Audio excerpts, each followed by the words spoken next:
Morning,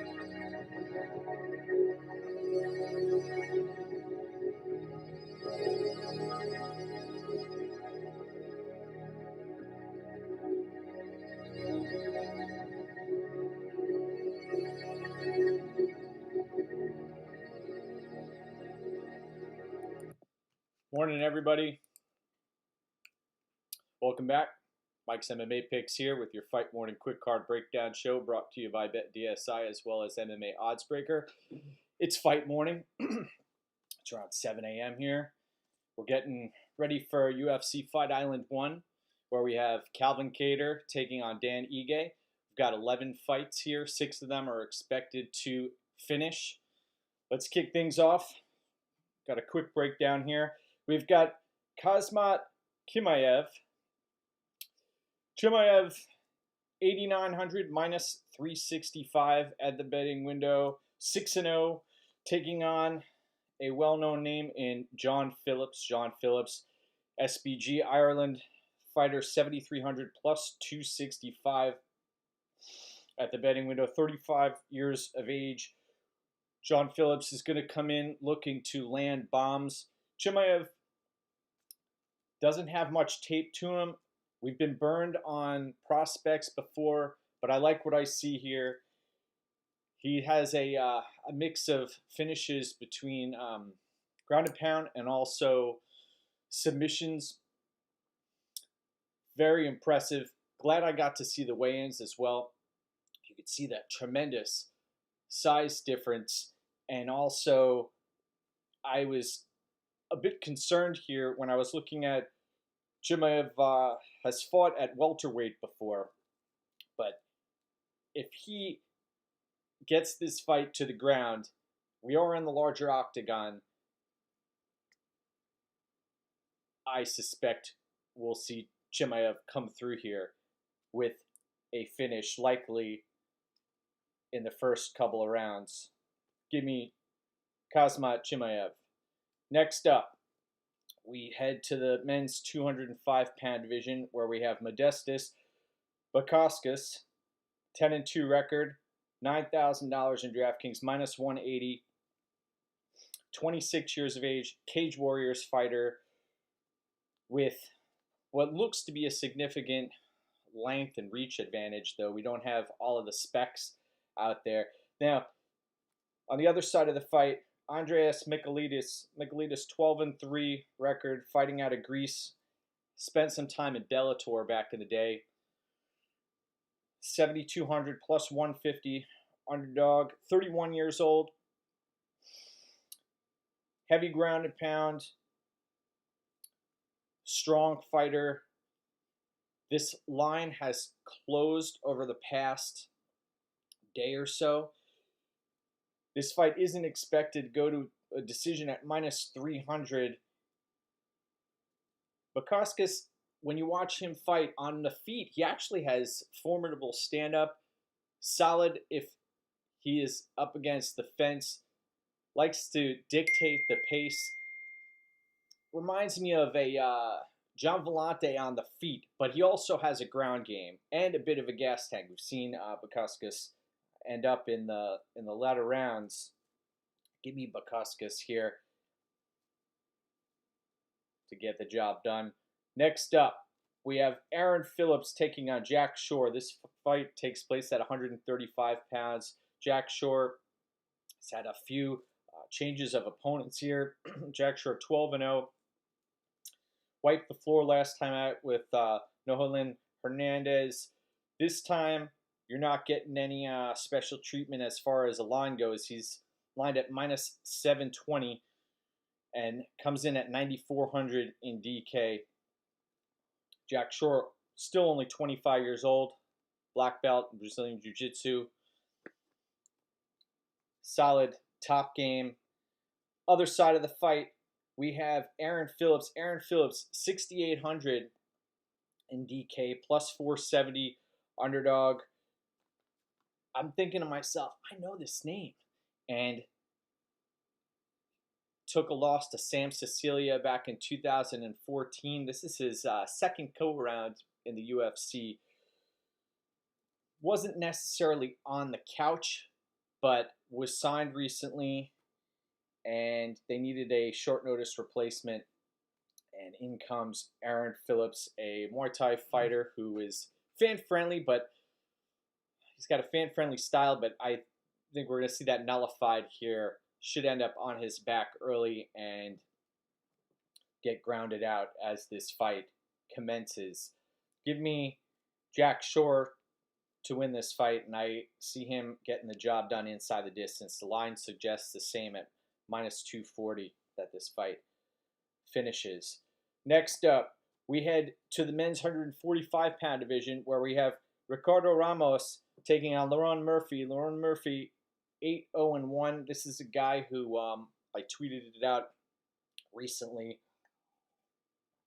Took a couple of bullets to the face a few years ago, and talk about overcoming adversity. I don't know what put him in that spot where he was taking bullets to the face, but needless to say, he survived and he's back in action. 7,400 plus 130 underdog. Last time out, Ramos-Murphy ended up taking on a legitimate grappler and showed what he's made of.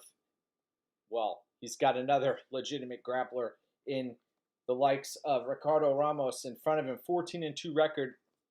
I'm glad Ramos ended up moving up a weight class. You saw how brittle he was at 135 pounds. Nurmagomedov ended up lighting him up, I believe, with body kicks, and he just couldn't take it. Minus 160 at the betting window for Ramos, 8,800. This is a very dangerous fight. I do not advise getting after this or picking a side when it comes to the betting aspect of it. I have to lean slightly Ricardo Ramos, but Ramos-Murphy, this is a very volatile matchup, and he has what it takes to get the job done and finish Ramos here. The same can be said for Ramos also. Solid jiu-jitsu game. You watch the way he's reacted in losses in the past. I like what I see in Ramos, but I wouldn't mind seeing him at lightweight, to be honest. I know Murphy looked phenomenal on the scales, but Ramos has a very high ceiling as well. Ramos, I do not believe he did this camp at Team Alpha Male like he's done in the past. But I'm going to be rolling with Ricardo Ramos to get the job done here. Dangerous, very dangerous fight, though. Next up, we have women's 125-pounders. We've got Diana Belbita taking on Liana-Jojua. Jojua, 7-3 record, 7,600 in DK, plus 155 underdog, 25 years of age. You look at Belbita, had a decent showing of herself against Molly McCann last time out, though I'll be honest, you watch that fight, Molly McCann, if she had any semblance of a submission game, she could have taken Belbita out. The submission defense was non-existent. Belbita got by on sheer toughness and volume, and you look at, she has a striking pedigree and judo background. Belbita, 8,600 in DK, minus 185 at the betting window. Only 24 years of age, still growing. Huge reach advantage here. That's something to note. 6.5-inch reach advantage. She also throws for volume. This fight is expected to go to a decision. I'll say this. A lot of women's fights, their game isn't as developed as some of the men, and they're able to get by on sheer determination and grittiness and just wanting it more. And it doesn't come down to technique. And people, when they're in there, you'll see they'll give up on positions. They aren't able to secure submissions, and people are able to fight out of it and turn the tide. And the lower skilled fighter ends up winning, and that happens more often than not in the lower tier women's fights, and that's what we have here. Jojua, I expect her to end up going down in flames here. Sad, but I'll be picking Belbita. She has a clear advantage when it comes to volume and grittiness, and she's going to be my pick. Next up, women's 125 pounders. We're in the same vein here. We have Molly McCann, 10-2 record, 8,200. She has been taking her career much more seriously than some of the other fighters. Minus 140 favorite. Has been choked out by the likes of Jillian Robertson. Taking on Alhassan-Lazzez. You talk about a can crusher. 15-1 record. 8,000 in DraftKings, plus 110 underdog. You talk about a front runner, somebody who has trouble when they're up against adversity. Alhassan-Lazzez is one of those fighters, and Molly McCann is capable of winning fights again by being the tougher, grittier fighter who wants it more and is also able to land more volume. Problem here for McCann is she has a propensity to make bonehead decisions mid-fight. You look at the fight against Belbita, I could point out 3 or 4 different situations where she had the fight finish right there and ended up overcommitting or making some foolish mistake that ended up keeping Belbita in the fight. And this is another dangerous fight to target because we don't know what type of improvements Santos has made since her, I mean, it sounds horrible, loss to Barella. Barella, if you lose to Barella, not a very good look. But I'm going to be rolling with Molly McCann here to get it done by the volume, the cardio, and simply wanting it more. As previously mentioned in the Jojua fight, when you're up against somebody who is willing to quit, it changes everything. Next up, men's 145 pounders. We've got Jimmy Rivera against Cody Stamann. These guys are actually bantamweights, but they took the fight up a weight division. They were originally supposed to get this fight on late in the summer, but the call came on short notice. Cody Stamann was ready, coming off the win over Brian Kelleher. 7,800 in DK for Cody Stamann, plus 105 at the betting window. Slight underdog here, taking on Jimmy Rivera, who is coming in at 8,400, minus 135. Rivera, 22-4 record. You look at these guys; both of these guys are winners. Jimmy Rivera has been inside the octagon with some of the toughest competition out there. Marlon Moraes, Peter Yan, and Aljamain Sterling. Jimmy Rivera, when he ended up beating Uriah Faber back in 2016, the sky was the limit for him. Solid base, great striker, 1-2s, counters, great takedown defense. Not a great gas tank. Can be evasive for significant lengths of time during the fights. Cody Stamann, solid wrestler. T-Rex-like arms, very short arms, short reach. Jimmy Rivera is going to be coming in with a 4-inch reach advantage in this spot.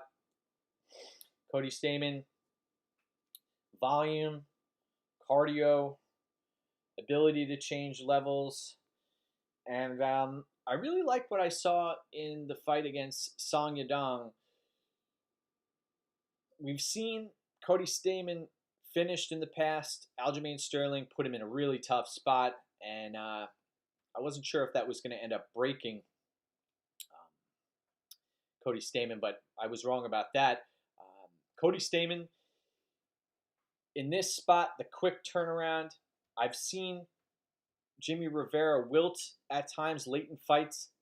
Stamann, in some of the interviews I've listened to, pointed out that Rivera hasn't evolved, and I do agree with that, but he also has a style that's worked. So sometimes you don't want to fix something that ain't broke. So in this spot, though, I suspect that Cody Stamann and Jimmy Rivera very closely contested bout, but during certain portions, during critical points of the fight, we're going to see Cody Stamann edge out some of the striking exchanges late when Jimmy starts to fade. I know Jimmy's going to come out hot, dialed in, and I got to lean with the dog here, though. I'm going to be picking Cody Stamann to get the job done. I just think he has more tools in the shed, and also working with Extreme Couture and Joseph Benavidez. I think that's going to be a helping factor here as well. So give me Cody Stamann to win that fight. Next up, we have 145 pounders. Jared Gordon dropping down from lightweight, taking on Chris Fishgold. It's funny, Chris Fishgold ended up being the one who missed his weight here. Comes in at 149 pounds, 7,900 for Chris Fishgold, 28 years old, plus 115 underdog, taking on Jared Gordon, 15-4, 8,300, minus 145 at the betting window. Jared Gordon, we know that he's had some challenges in the past when he's been chin checked and his chin's given out on him a few times. Looked like Skeletor on the scales yesterday, and a lot of people, I think, are underrating Jared Gordon's ground game. When you watch and you listen to his interviews in the lead up to this fight, he actually was very transparent. He said why he left Rufus-Sport, that it's a kickboxing gym, that they were trying to turn him into a kickboxer and get away from his roots, which is grappling heavy, ground and pound approach.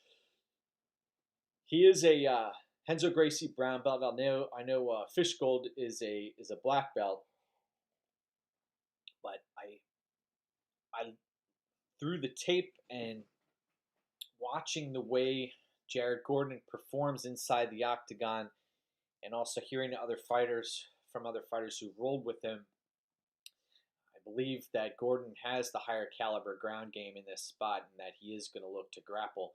Chris Fishgold has said in interviews that he plans to take Jared Gordon's head off, and 18-3-1 record.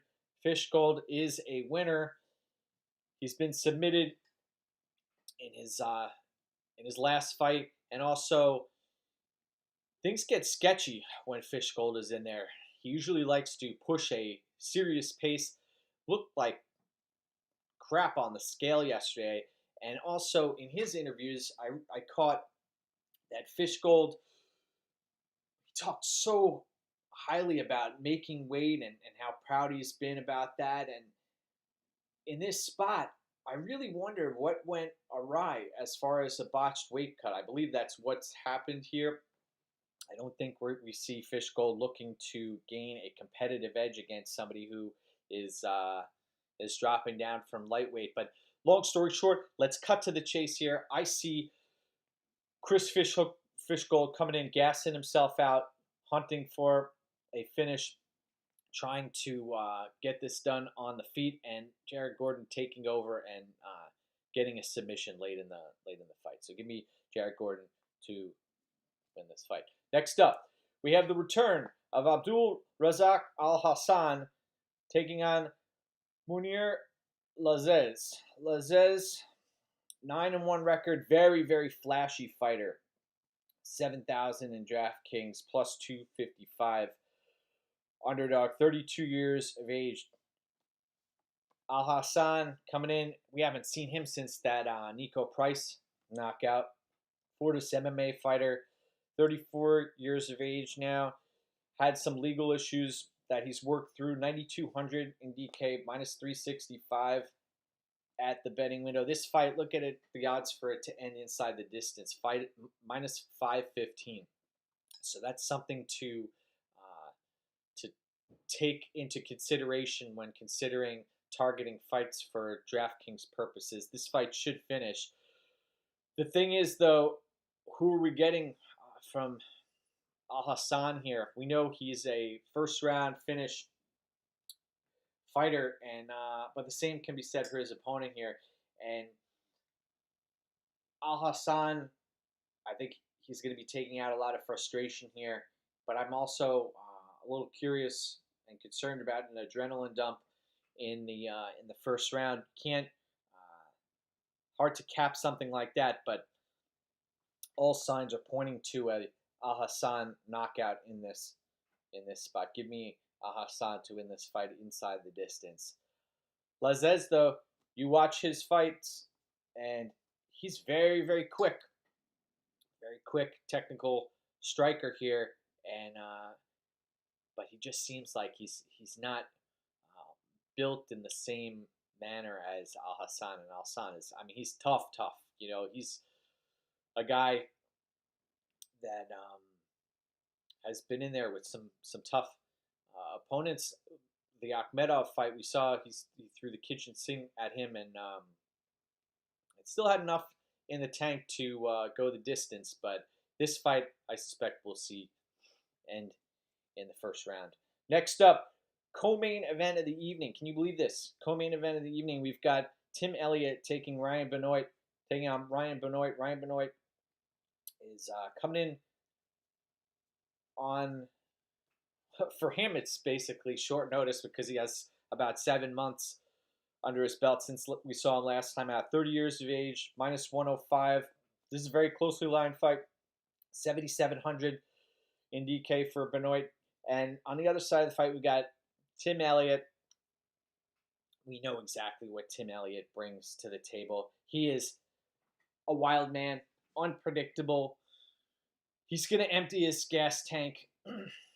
Usually he has a gas tank that lasts enough to go 3 rounds, but last time out against Royval, he was big brothering Royval out there and ended up just getting caught and losing due to exhaustion. Minus 125 for Elliott. This is one of those fights, very dangerous fight to target. 8,500 for Tim Elliott. That's a, if you consider the amount of points Elliott puts up on a regular basis, then I understand, 8,500. He's gonna score when he's out there. Benoit, heavy puncher, spent some time at Renzo Gracie's academy in New York City prior to this camp, or prior to this fight. Heavy puncher. He's going to have to land and earn Tim Elliott's respect, because Elliott is not going to steer clear of his grappling heavy approach where Elliott mixes in takedowns and then just spazzes out. So this fight, I'll be honest, this fight could swing either way. It all depends on which Tim Elliott shows up with a gas tank or not in this spot. If Benoit is on point, landing heavy strikes, he has the potential to hurt Elliott and get him out of there. Hard to even make a pick in this fight because Elliott, you look at this is a guy who's taken 11 professional losses. They're really starting to rack up. He's lost 3 in a row, 4 of his last 5, lost 5 of his last 7 fights. Can't trust him. I'm going to be picking Ryan-Benoit here. To me, seems like he takes this a little bit more seriously. You watch the Askarov fight for Tim Elliott. In a nutshell, goodness gracious, has the tools but just cannot put it all together.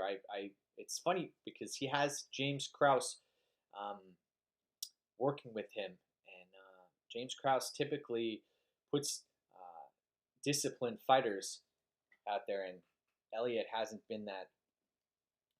Give me Benoit to win that fight.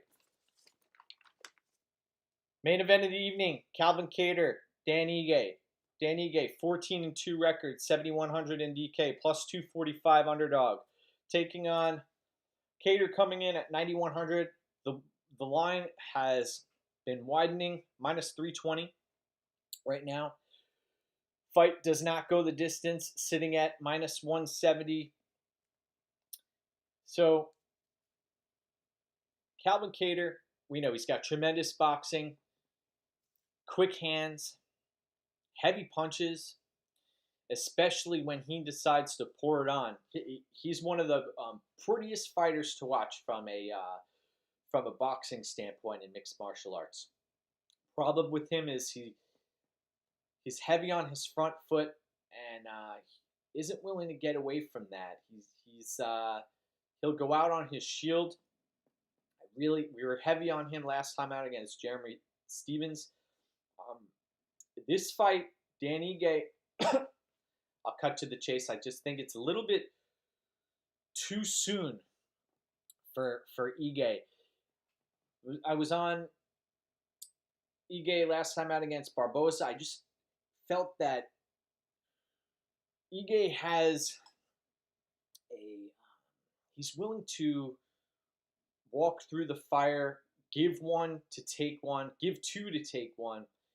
That's a very dangerous thing to do against Calvin Kattar. Against Edson Barboza is a dangerous thing to do as well. Ige, solid ground game, solid low leg kicks. He's going to have to commit to those, but I'm concerned about the lack of head movement for Ige. Blunt force trauma should be in full effect. On behalf of both fighters in this main event,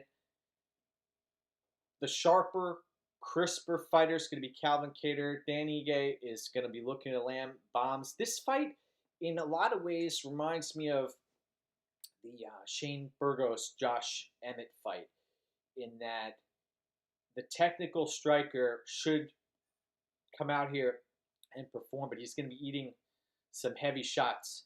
And Kattar, what I like about him is, at least from a boxing standpoint, he's defensively sound. So I'm going to be picking Kattar to win this fight late by stoppage. I'm going to say around 4 or 5. Dan Ige, though, he's surprised many in the past, and this guy just has a knack for coming out on top and surprising folks. And I suspect he's going to surprise a lot of people here too by putting on a tremendous performance, but I just don't think it's going to be enough. I think Kattar's going to win rounds here and then also end up getting a finish late. But just be aware that Ige does pack a heavy punch and that he is willing to take the damage here. So give me Calvin Kattar to get the job done. I want to thank everybody for tuning in. I want to wish you a tremendous fight morning here. Getting this done at 7:45 here. Have a tremendous day. You can follow me on Twitter at MikesMMAPicks. You can also check out my plays at MMAOddsbreaker Premium. Also betMMA.tips. And want to thank everybody for tuning in. We've got a bunch of events coming up in the near future. I try to stay a card or two ahead with my plays so that we're ready and we get the homework done and try and get some closing line value out there too. So go get what's yours, my friends. Your time. Tremendous Wednesday. Midweek fight card.